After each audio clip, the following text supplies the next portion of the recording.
السلام عليكم ومرحبا بكم في وصفات أم رام. اليوم راح نديروا مع بعض عصير البرتقال والليمون، يجي هايل ومنعش من أروع ما يكون. نخليكم مع الوصفة.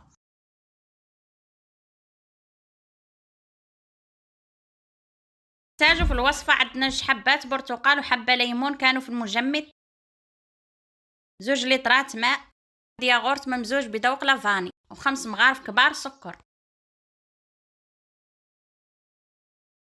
هنا نقطعوا البرتقال نتاعنا. هذا البرتقال كان بايت ليله كامله في المجمد، ومن بعد ندوبوهم ونجو نقطعوهم بهذه الطريقه.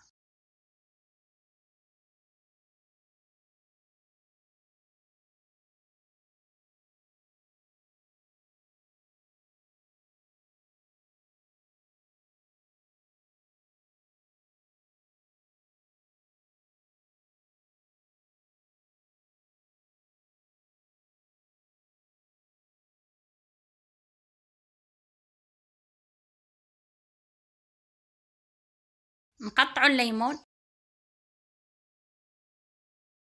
هنا نقطعوا الليمونه بهذه الطريقه.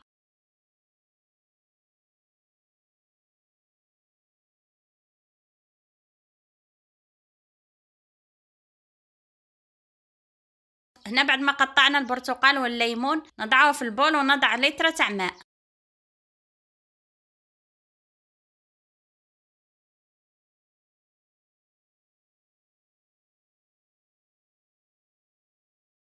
ونضيف 5 مغارف كبار سكر.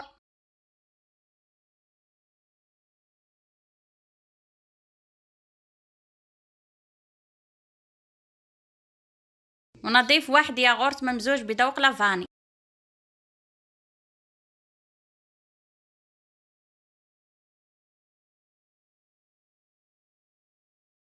ونميكسو كل شيء مع بعض.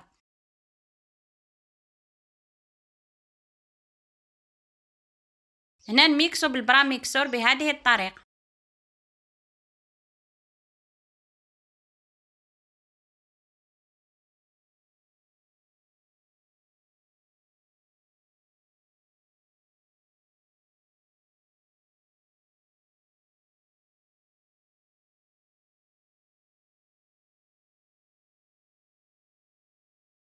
هنا بعد ما تميكسا معانا العصير نجو نصفو العصير تاعنا.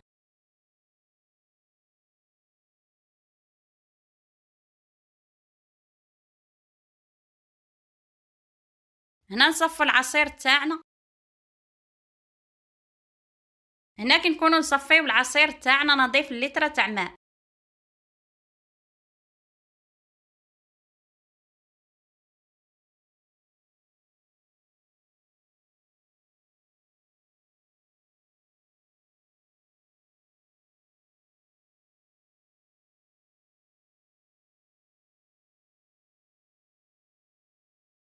وهنا نتحصلوا على 2 لترات ونصف من العصير. شوفوا العصير تاعنا كيفاش جا. تقوني هاد الوصفه تجي من اروع ما يكون. نتمنى تعجبكم وصفه اليوم، واذا عجبتكم الوصفه لا تنسوا الضغط على اللايك والاشتراك في القناه وتفعيل الجرس ليصلكم كل جديد. دمتم في رعايه الله وحفظه في وصفات اخرى ان شاء الله. مع السلامه.